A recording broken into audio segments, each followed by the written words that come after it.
I feel as though I need to apologize because I just realized what my shirt is doing. I don't, Alex, does my shirt look crazy to you? A little bit, but it definitely adds to the vibe of the webinar. It's it's very jazzy. I Yeah, like it.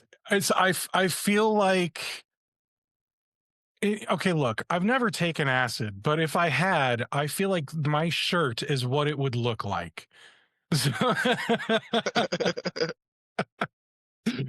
all right. So, Alex, you were telling me that Halo has different products like Halo ITSM for internal IT departments.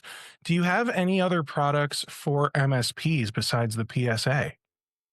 I'd say our main focus in the MSP market is the PSA.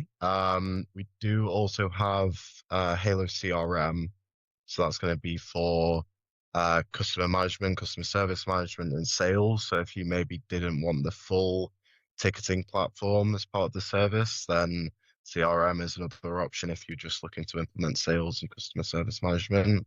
Um, but yeah, I'd say the PSA is the full offering, so that's going to include everything out of the box, all the ticketing, billing, sales, all of those modules that I'm going to show today. That makes perfect sense. I know you guys I know you guys have usehalo.com. So if anyone wants to nerd out and take a look at the other the other products that Halo has to offer, you could always go to usehalo.com and check that out. There may be an opportunity for you as an MSP to help your client use a Halo product, whether it's Halo CRM or Halo ITSM, whether it's for like a customer service team or maybe an internal IT team that you do co-managed IT with. Does if an end client, and I'm sorry, I'm just going to do a little bit of banter, guys, while we wait on people to join. Okay, so we're going to get into the real content here in just like 5 to 6 minutes. Okay, so um Halo ITSM. Let's say I've got a co-managed client that uses ITSM internally. I use Halo PSA at my MSP. Can the two talk at all? Yeah, absolutely. That's a big kind of growth area that we're seeing at the moment is that kind of acceleration in co-managed structures. And yeah, we do have, as you would expect, a native integration between the PSA tool and the ITSM tool. So you can operate out of two separate systems, but any ticket that you log with that co-managed client is going to have automatic updates feeding back and forth between the two systems. So yeah, we're seeing a lot of growth in that space, and we're also seeing a lot of MSPs offer that as an additional service offering when they're onboarding those clients. And it does make those clients very sticky as well because they don't want to leave their MSP and leave the ticketing system as well. Um, so yeah, big growth market that we're seeing at the moment. Very cool. Well, I'm gonna toss up our agenda. So here's the deal today, guys. Is today's webinar a sales pitch? No. Obviously, Alex wants you to use Halo PSA. I want you to use alternative payments. However, this is going to be a truly educational webinar because Alex is going to teach. Um, I need to pull it up so that way I can say it correctly. Alex is going to teach us about using automation and still being able to like prove our value because I remember when I ran my MSP. I ran an MSP for over a decade, guys. I've been an IT professional since 2002. I just happen to do webinars now. Okay, so when I ran my MSP, I was all about building automation. And I feel like I was kind of early on the proactive automation, like all of that kind of stuff when I launched in 2009. I was also cloud only. I did not set up new servers for clients unless there was like an actual good reason for it. Um, so with that said, my clients sometimes would say the phrase, "So, what exactly am I paying you for?" Because everything was automated really well, in my opinion, to where like things didn't like, yes, things broke every now and then. But like, I had certain maintenance tasks all automated, by then everyone had backups automated and antivirus was for the most part automated. And there wasn't much like cybersecurity regulation for the small business, or much to worry about yet, pre what was it, WannaCry, or one of those, when ransomware really went global and started to cripple people. That's when we started to take cybersecurity seriously, from what I've found with most MSPs. So, yeah, I think, automation is key. It's important. The more you can do with the less labor, the better, because I think we can all agree labor is going to be your most expensive cost when it comes to delivering MSP services. Alex, would you agree with that? Absolutely, yeah. And that's what I'm going to try and illustrate today, I think. So the both using Halo to analyze your environment and identify those areas of potential automation, using Halo to implement those automations, and then leveraging our reporting suite to kind of show the value that you're adding to your customer. So both saving costs internally and then making sure that your customer is aware of the headaches that you're saving them. Perfect. So, I've given you guys a little peek into my past. I ran an MSP. If you could see here, I'll put it back. Now, even though I'm tinier, you probably see I've got like my drum kit back there. My guitar's not here right now because it's here. I was doing some work on it the other day. So I'm a big musician and fan of music. Alex, why don't you tell us a little bit about you? Yeah, of course. So yeah, I'm Alex. I was discussing with Steve earlier, I wear a few different hats at Halo, but my official title would be product manager for HaloPSA. So working on the product team with some others and really dictating the future direction of travel in terms of the functionality we want to bring into the system. Um, and also scoping out various new integrations and working with great vendor partners like Steve and Alternative Payments. I guess a bit of background about myself. So started at Halo 3 years ago now. Started off on the service desk, same as everyone does at Halo. Um, really learned about the product and then moved into the implementation side of things. So working with new clients to help them onboard onto Halo, getting everything configured the way they need it to, which I still do quite heavily as well, still working with a lot of our new clients. And then, yeah, eventually moved into the product team. So, yeah, short history of me at Halo. I'm also a guitarist like Steve. I don't know if we spoke about that before, but we'll have to jam sometime. Um, and yeah, Yeah, for those man. that are into, yeah, those that are into football or soccer, as you probably call it, then I'm also a Manchester United fan for my sins. What's your team? Manchester United. Manchester United. They're a good team. Yeah. They're a good team. Yeah, we I were.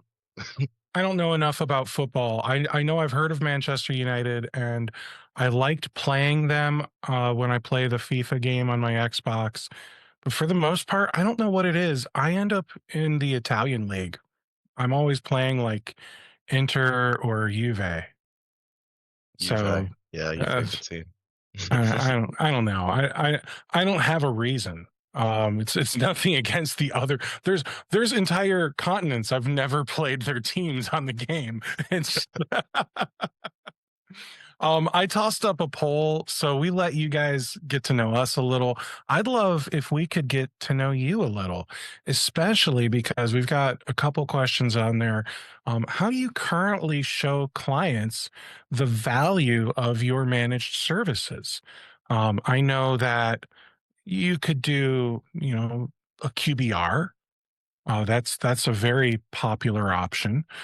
You could just do like random reports or updates, just kind of when a client asks.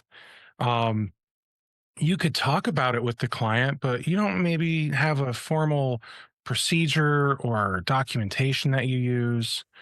Maybe you just assume they see the value. They keep paying you, so obviously they see the value, right?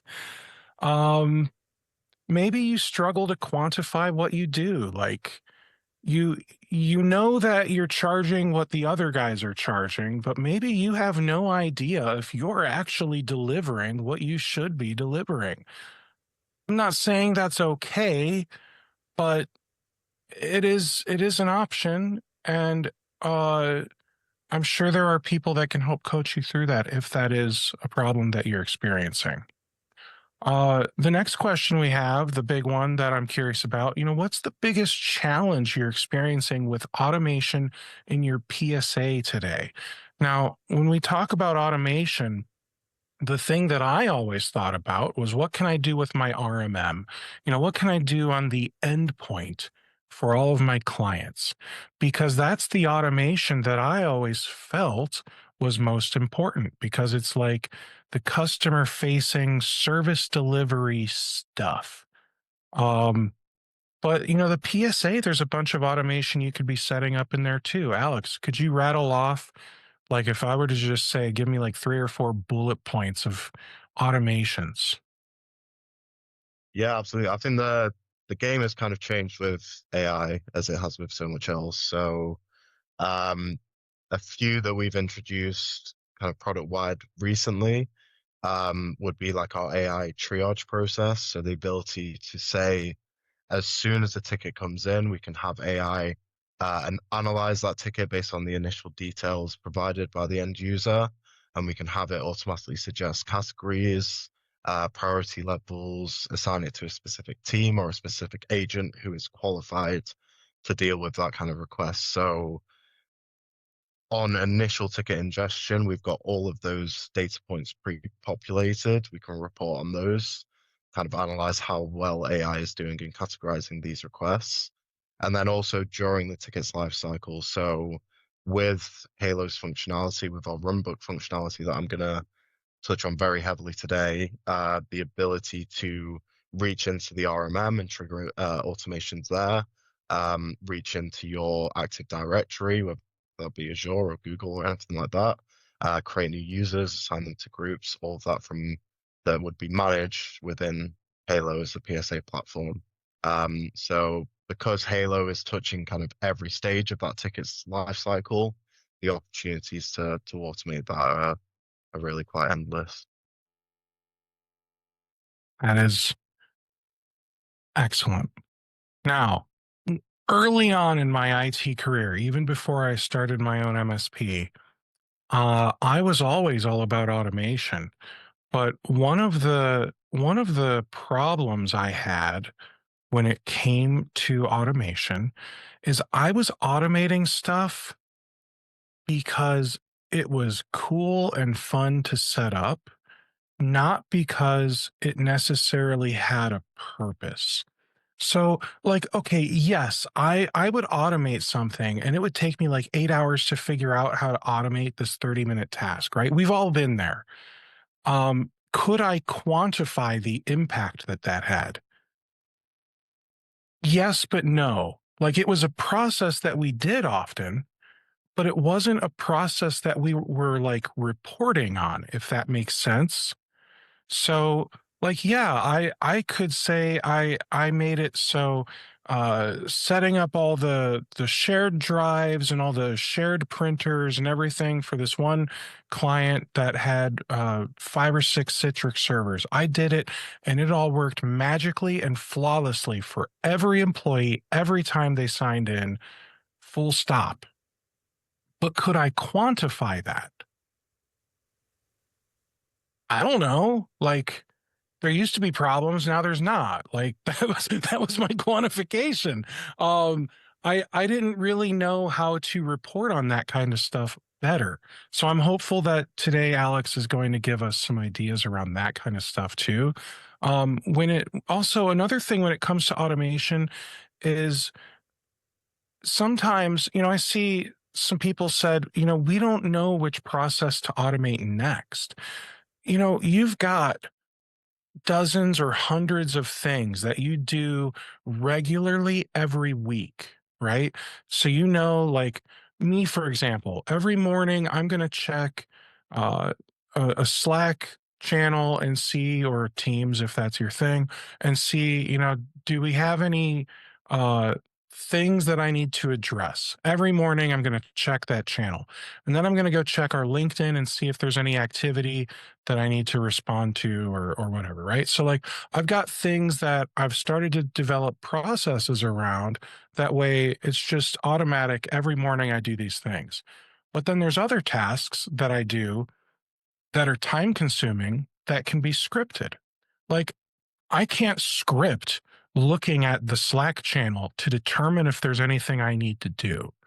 But I can script anytime I have a new webinar. I can write a script that automatically creates all the assets for me, and it puts it all in our CRM, and all of that's just done. And now all I have to do is fill out a form, and then all of that stuff gets built. So I've figured out how to like build out that type of automation. So I think the the recommendation I have is, as you guys are thinking about what to automate, Alex is going to show you some really cool stuff today, I hope. And the goal is, don't just start mimicking what Alex does. Don't just look and go, well, I don't know what to automate, so I'll automate what Alex automated. What I think you need to do is like look at the things that you're like, I've got it in my calendar, I've got to do this thing every week or every day, and see like what can I automate on this to-do list. That's where I recommend you start. And if you don't know what to automate, maybe it's because you just don't know which one's going to have the greatest impact.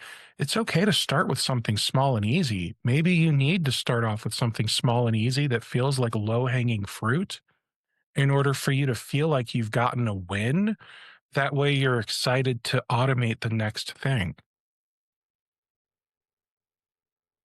All right. So I'm gonna hit end on our poll here. Thank you so much for letting us know what you guys think. And Alex, you've got some cool stuff to show us. Um, I know you've got Halo running. Should we pull that up, or do you need to preface this first? Let's pull it up. Let's show them something cool.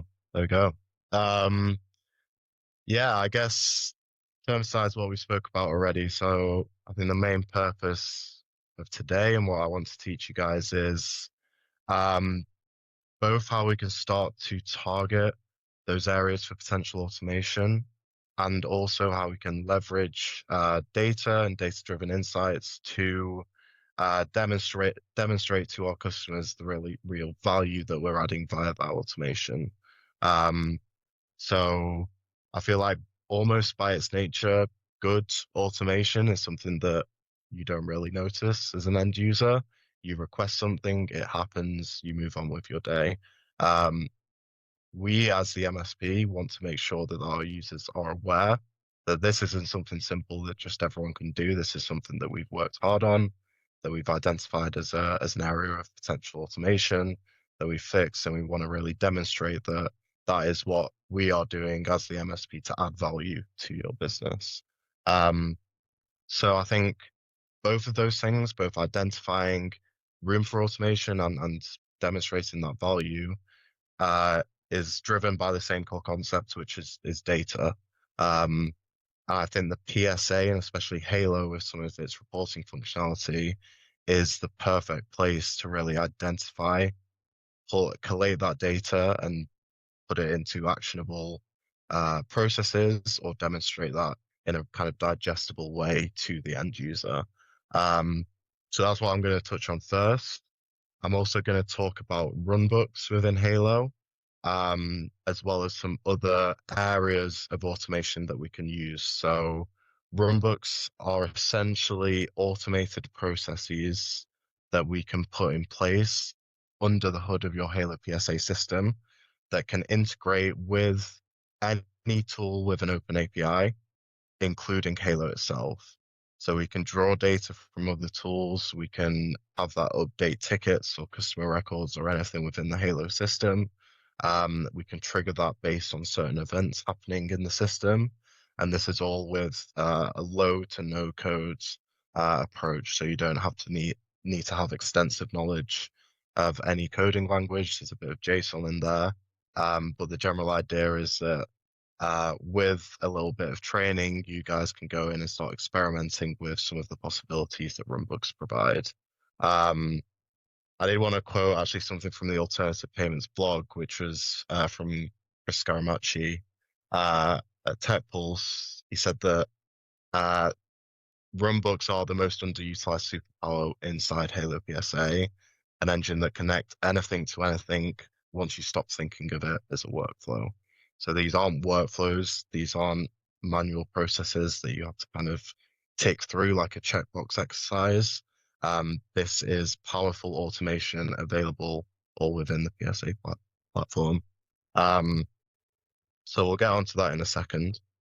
I guess where I wanted to start is within the reporting suite. So anyone using Halo will be quite familiar with this. There are some cool new features that I do want to demonstrate today. So even if you are using Halo already, please don't switch off. There might be some important things for you to see coming up. But this is where we would manage all of our data and reporting within the Halo system. So this provides us with a full list of all of the out of the box reports that we provide. So we have around 300 reports available out of the box that we've deemed to be most useful for our new clients who are onboarding onto Halo. We also have what we call our online repository, and this will give you a further 3,000 available reports that should cover pretty much every data-driven insight you're looking to find. Um, I'm, so I'm that is curious if you guys want to hit like the raise hand button in Zoom or maybe just toss something in chat. Is there anyone here not using Halo today? I'm genuinely curious, and then I might as well ask if there's anyone not using alternative payments today too, but we can do that later. So, raised hands. Anyone not using Halo? All right, so we do have a few people not using Halo. So I just want to clarify that Alex is just going to kind of like set the stage, if you will, for the folks that don't use Halo. They need to understand at least the basics about how the reporting works before he can go into like the heavier stuff. So just so we're all on the same page. absolutely. Yeah, thanks for clarifying that. So yeah, within Halo, like I say, we have over 3,000 reports available out of the box. What I did want to demonstrate to you and something that we've been working on quite extensively and we'll start to see results from in the next few months is our query builder. So this is to allow essentially anyone within your organization to go in and report on the data that they need to do their job without having any knowledge of the backend code, any SQL knowledge, or having to leverage one of our existing reports within the library. So essentially what this allows you to do is once I select query builder as a data source, I can select the entity that I want to start reporting on. I can go into my fields and conditions tab and I can say, I want to see ticket ID, I want to see the category of that ticket, and I want to see the time taken to resolve that ticket. So this is a very basic report. It's just going to give me some high level information about the ticket and how long it took our technician to resolve that. And that's one of the key powers of using reporting within the PSA platform is that we're always gathering data about your business. So as your technicians are working a ticket, we're recording how long it took them. We're recording ticket volumes. We're recording the most common requests that you're receiving. So all of that data is available within the PS Play platform. What I really want to emphasize is how we can best surface that and use it to improve our business going forward. So I'm just going to display these fields. I'm going to do a few filters on this. I'm going to say I want anything where there is a category, or anything where time taken is greater than 0. And we can go into our preview, and you'll see within a few seconds, I've got a detailed breakdown of tickets that have been logged, the category, and the time that was recorded against them. Obviously, this is a demo system, so data is a little bit light, but you get the idea. And this is where we can start leveraging these insights. So if I go into the chart setup, I can very quickly draw up a graph that's going to give me uh, volumes of tickets logged by category. I can see right off the bat that's the new account creation is one of our most highest volume types of requests that we're receiving on our service desk. So within a matter of minutes, I've got a key insight that I can then use to design future processes. And obviously, this is a very simplistic example.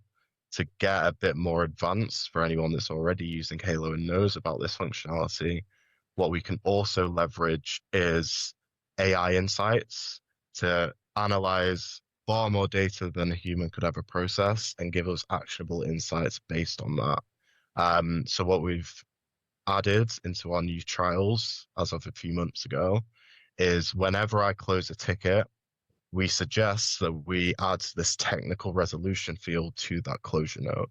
So that will mean that I'm Alex working on the service list first line support. I've worked this ticket and I'm now in a position where I'm able to resolve that. I can go in and as usual, I can send my final email to the end user saying issue now resolved.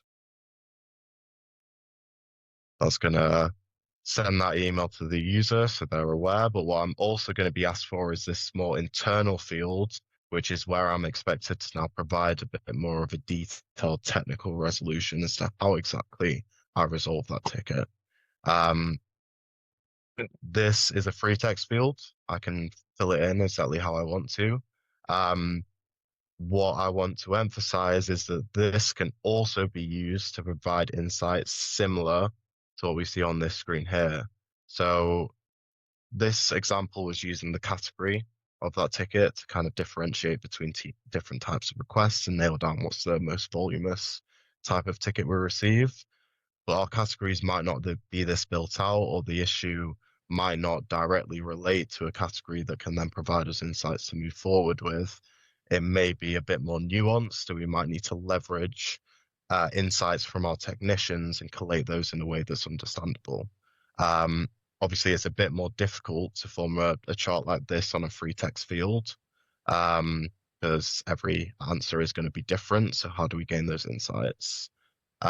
What we've added in is some AI enhancements. So essentially what this is going to do is if I displayed that technical resolution field on this report, I'm then able to send that over to AI. So say I've got 1,000 tickets logged today, all with a different technical resolution. I want to send that over to AI and I want to say, please give me the most common technical resolution that you see on this report that I may be able to drive automation off the back of.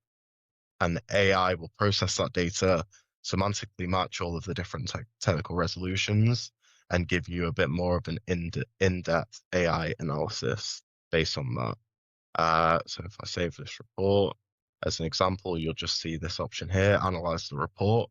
I'm not going to give it any additional prompts. I'm going to send it over as is. And you'll see that eventually populate with some text, giving me a breakdown of the data that I'm actually seeing in this report. So this is the nervous bit of the live demo where we've got the loading wheel of death. There we go. And then you'll see this kind of in-depth breakdown of the data in this report. That was without any prompts provided, but if I wanted to drill down on specific insights, I can provide AI with that prompt and it will do with that as it would. So yeah, really cool feature that we've added, and I've seen this used quite heavily by some of our customers already. Cool. So that's the kind of basis of the reporting that we've added in. Um, what I wanted to dive into now is the potential for automation. So, based on that very simple example, we've identified new user onboardings as the most common type of request that we receive today on our service desk. So, what are we going to do about that? So, there's a few different options available. I'm going to start at the low level for those who are maybe not using Halo already, and then I'm going to progress right up to runbooks, which will give you some very technical processes that you're able to implement within your system today. Um, So so to let's start with the sure. let's pause for a quick second. So the let's talk about the report you just made. Mhm. So explain the purpose of the report. Yeah, so I guess the purpose of this report is for me to identify, okay, what are the most common requests that we're dealing with today? Because those are the Okay. ones that are going to be taking up so much of our time, and those are going to be the biggest areas that we could potentially automate.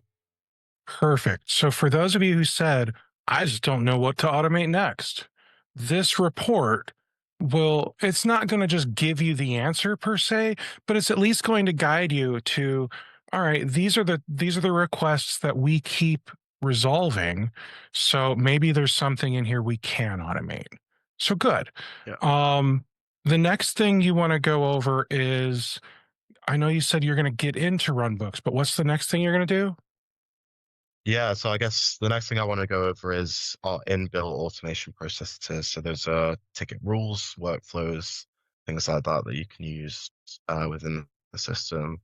So yeah, do Perfect. we want to go into that now, or should we Yeah. Go ahead and should we... dive in, and then Cool. after that, yeah. Awesome. And then So what yeah, is the purpose that we're thinking for the built-in automation? So obviously this isn't going to automate like RMM type stuff. This isn't going to automate like, emptying the trash bin, recycle bin and doing maintenance on computers and like that kind of stuff. But this can help automate like if a ticket is about to breach SLA, do a task.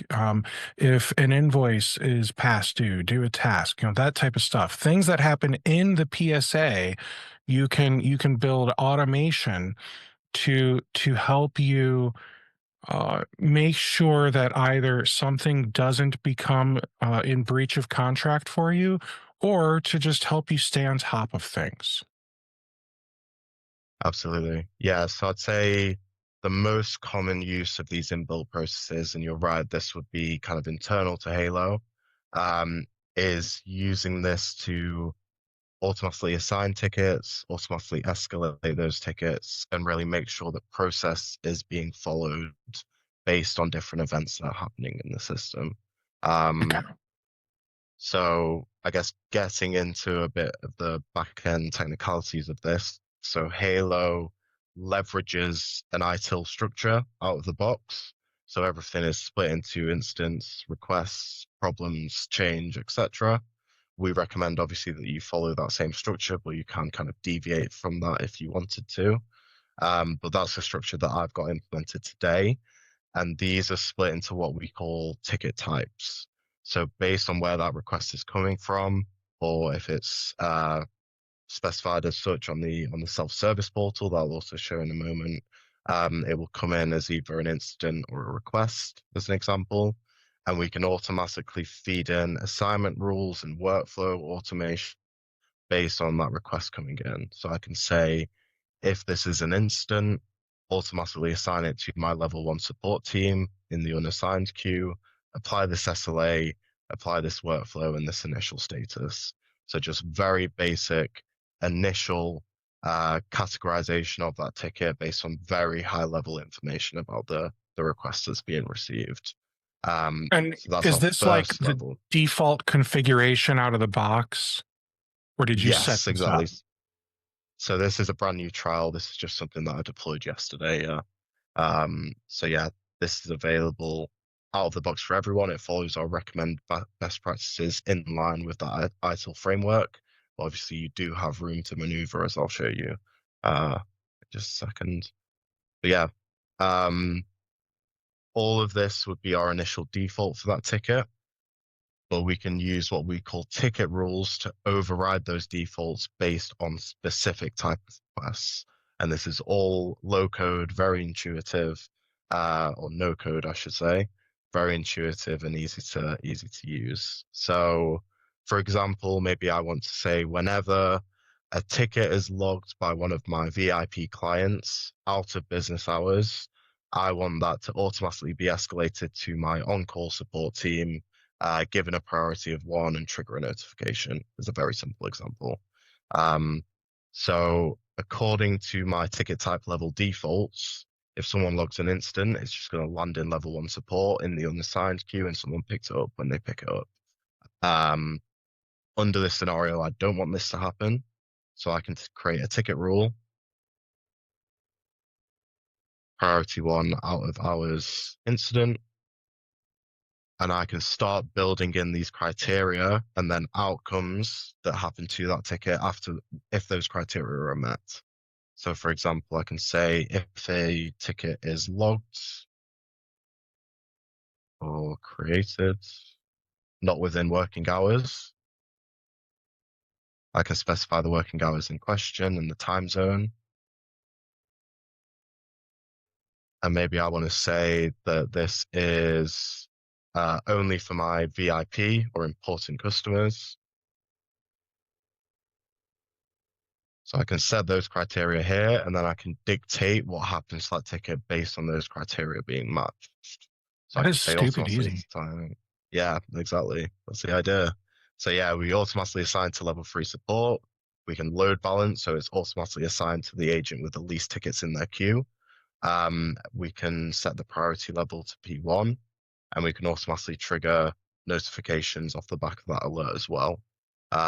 So within a few seconds, I've got this automation rule that will match every time a ticket is logged outside of working hours with an important customer. And we can start tying in other processes that you spoke about. So if it's come from a certain tool, it's an alert from my RMM platform for a specific user, trigger that to go somewhere else. And we can make sure that as soon as that ticket lands in the service desk, it's assigned to the person that needs to see it, and it's being actioned as quickly as possible.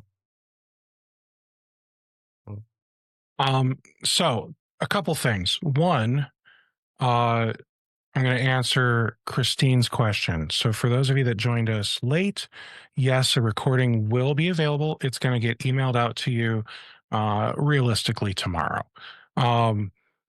Two, there are, I assume, a ton of different criteria you could choose from in your Halo in building out these different rules, right?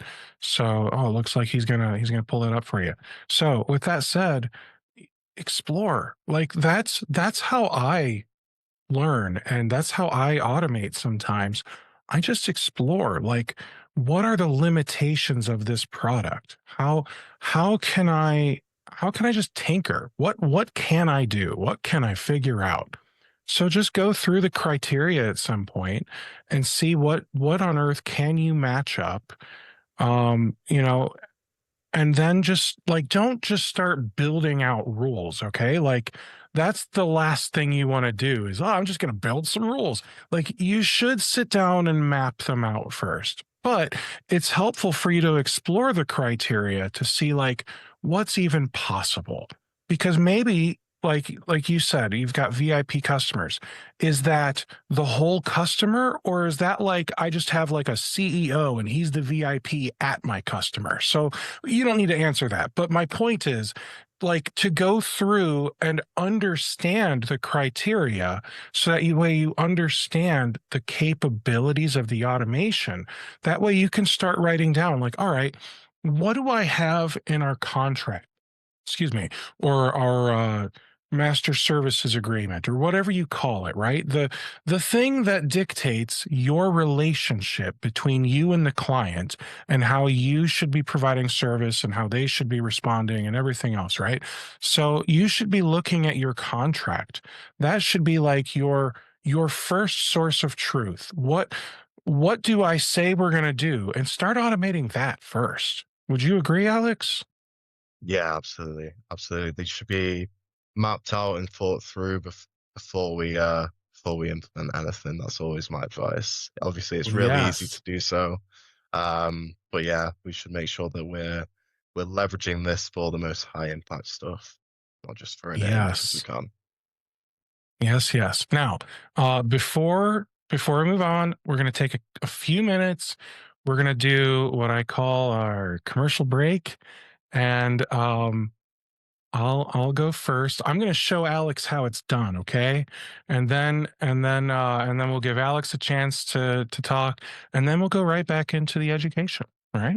So we have been talking about automation that works behind the scenes, and we're also going to talk about proving value to your clients in spite of the automation.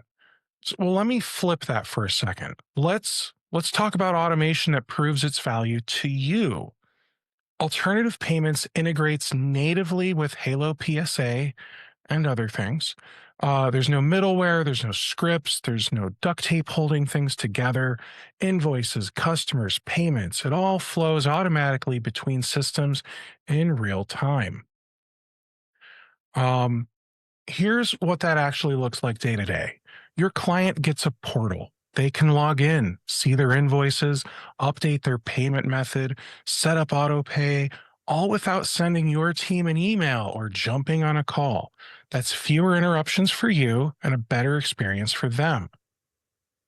So you're going to create your invoice in Halo. Nothing new there, right?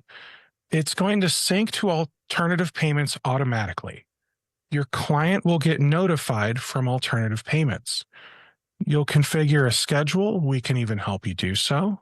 And reminders will go out on the schedule. You don't have to remember, you don't have to chase. And when they pay, the payment automatically posts back to Halo automatically. Two-way sync, full reconciliation, zero manual touch points. And because Halo is already syncing to your accounting platform, everything stays in lockstep. Deposits land in your bank, fees get recorded correctly. Your accounting team isn't hunting down discrepancies or manually reconciling at month end. It just works. Everything matches. Um, we've seen partners eliminate around 80% of their manual accounts receivable work. And if you can steer clients toward ACH instead of credit cards, or if you just want to pass the fees for credit cards on to your clients, you can save roughly 3% on processing fees. And that adds up fast. So if you're sitting here, whether you're running Halo or not, but if you're sitting here thinking this might save you some time or maybe even some sanity, I'm going to launch a poll. And all you have to do is say, sure, a conversation couldn't hurt. That's how it's done, Alex. What do you got for us? And Chris has a question. We have Halo, QuickBooks, online, and alternative payments. Why should we add the alternative payments integration? Oh, Um, um, y- I'll let I'll, I'll say this. The alternative payments integration, the biggest thing is there's like a little pay now button if the customer logs into the Halo customer portal. Is that what it's called? The appropriate name for it? yeah, yeah, we self-service portal. Thank you. So when they sign into that and they look at their list of invoices, they're able to see a pay now button. That's like the biggest piece of the integration. And then also like getting those invoices from Halo and making sure like the invoices get marked as paid and all that kind of stuff. Like we can help facilitate automating all of that. And if you already have all three of those, it's as easy as either setting it up or reaching out to your customer success person. on our CX team, and we'll help you get it all figured out. So that's my pitch. If anyone has more questions in a little bit, we can go over that. Alex, do you have anything you'd like to go over? Uh, yeah, I guess main way to find out about us will be our website. So yeah, Steve's put it on the screen kindly. So use halo.com. Um, this is the place to go if you want to book in a demo, speak to someone else like me that knows about Halo, or even just start your own trial. So you'll see the start trial button in the top right there. That will give you a fully functional Halo environment for 30 days. If you want to extend it past those 30 days, more than happy to do so, but you have to get a demo booked in to do that. That's just my personal rule. No, just kidding. So PSA is an all-in-one platform. So all of the modules that you see on the screen there are all included at the same price. So different from a lot of the other competitors in the space who will force you to pay exorbitant fees to add on the AI module. We include everything out of the box as standard. The reason why we're able to do that is that we are 100% privately owned and committed to remain so for at least the next 10 years. So every contract that we sign as HaloPSA will include a condition that we will not be involved in any mergers or acquisitions for at least a 10-year period. That is obviously a rolling target. So every time a new contract is signed, that 10-year commitment extends out. So that allows us to really put our customers at the heart of our focus and by extension, the product. So yeah, something I'd really want to emphasize there, and it allows us to offer everything as part of the package, all as one price point. Perfect. I did launch a poll. If any of you are not today Halo customers and are interested, you can do the same. Sure, conversation couldn't hurt. I do see quite a few Halo customers in here already, though, which is super awesome. Hopefully, you guys are learning something cool. Now, Chris, I do see your question. I will have Alex help you with that here toward the end, but I do want to make sure we get to the runbook stuff. So if we could do that first, and then we'll go to your question, Chris, I think that's the appropriate order of operations here. Yeah, I think Chris, what I'll do is I will put my email address into the chat. I may come to regret this, but yeah, if you reach out to me directly, we should be able to Now, get that to sorted for clarify, you. you could just send it to Chris. You can change it. That's all right. I trust everyone. Trust everyone. That's fine. More than happy to answer any questions any of you guys have on what we're talking about today. But yeah, Chris, shoot me a message. We'll get that looked up for you. Um, yeah, in terms of runbooks, so I guess we've gone through some of the out of the box or native functionality that we have in terms of automation. So we have that initial defaults that we set against the ticket type. We have rules that we can apply to override those defaults.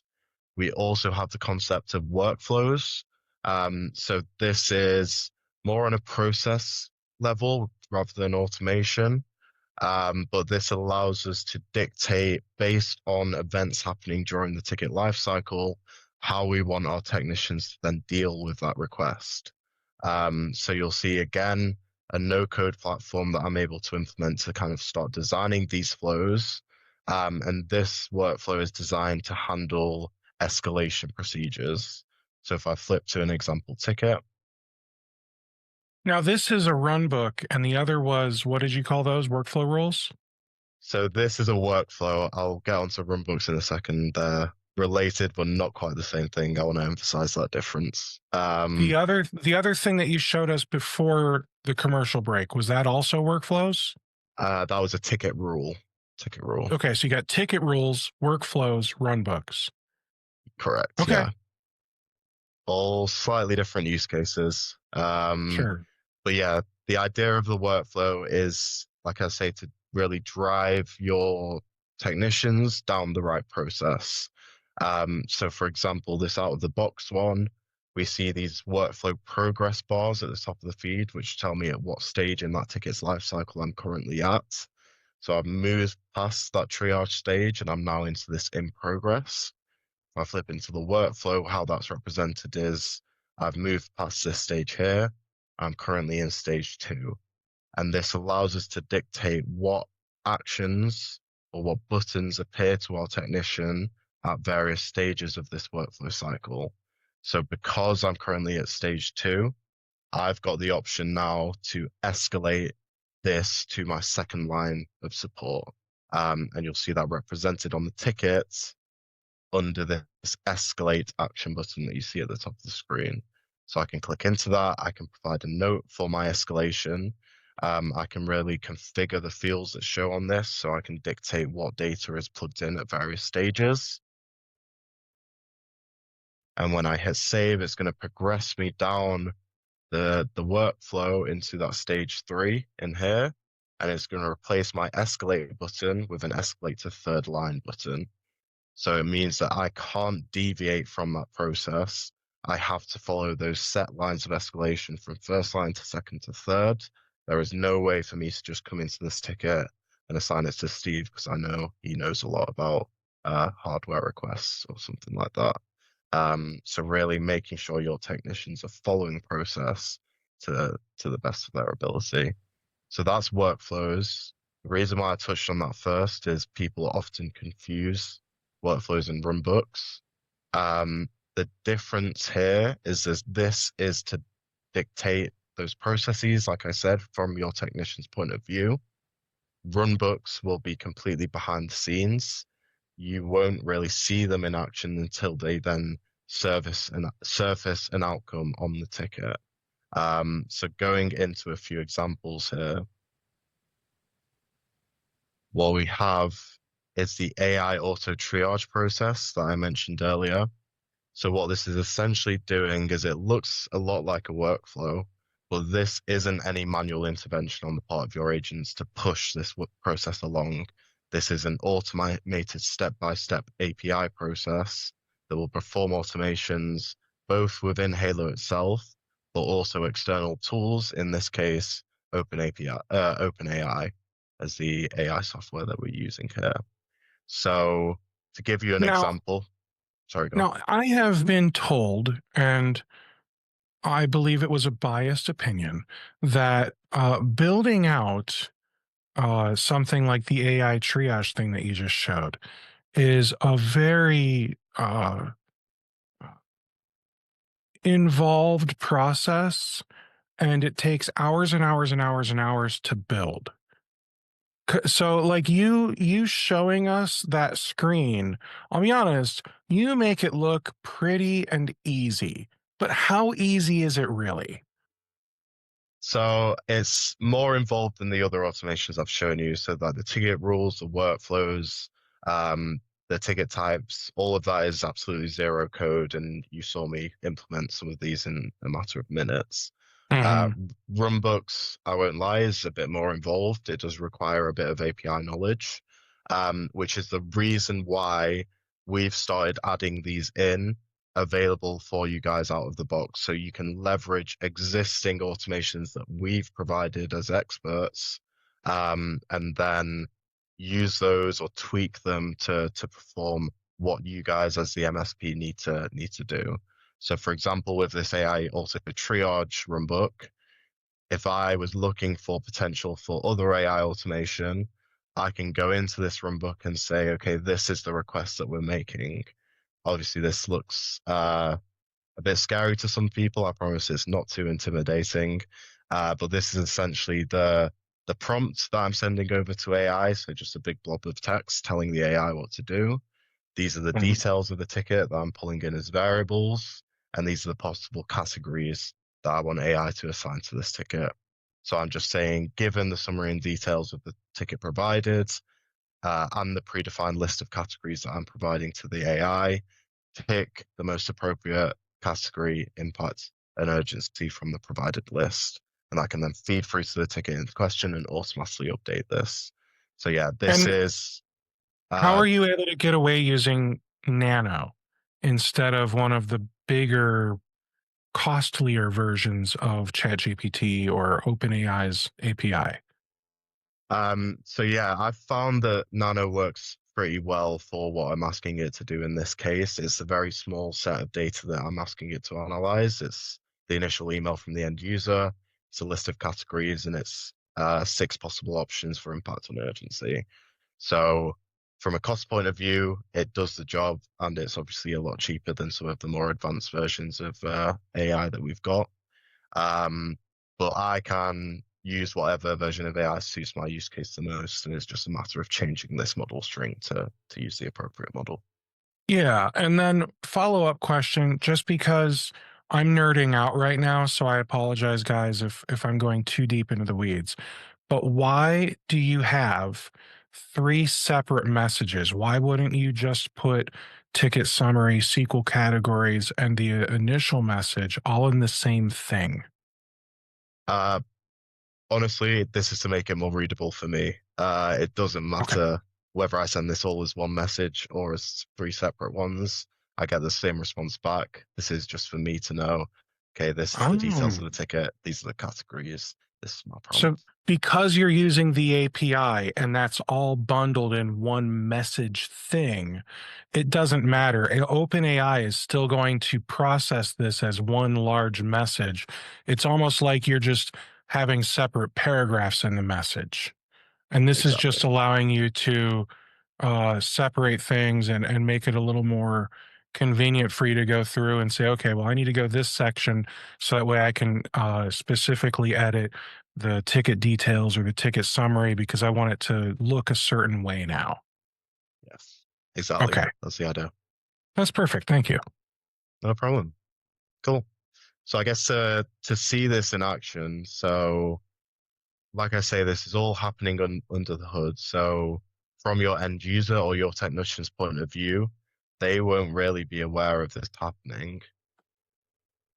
But I can log a new ticket and let's use my go-to example. Password reset request. Please reset my password.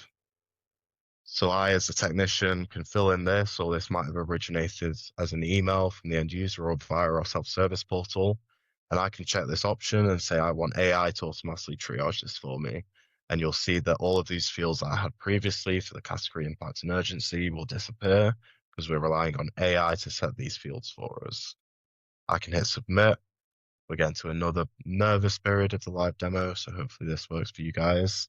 But this will send that request over to OpenAI with my detailed set of instructions, and we should, there we go, see it come back with our suggested AI in terms of category, impact, and urgency.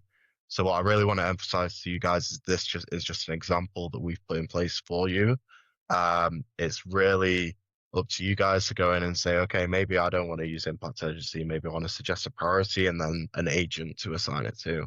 I can go in, I can amend the prompts, I can amend the steps that are updating the ticket, and have it do pretty much whatever I want. I gotta say that's really cool, and the fact that you guys are providing some examples, that goes a long way because uh, I'm the kind of guy where I can take something that already exists and butcher it into something completely new.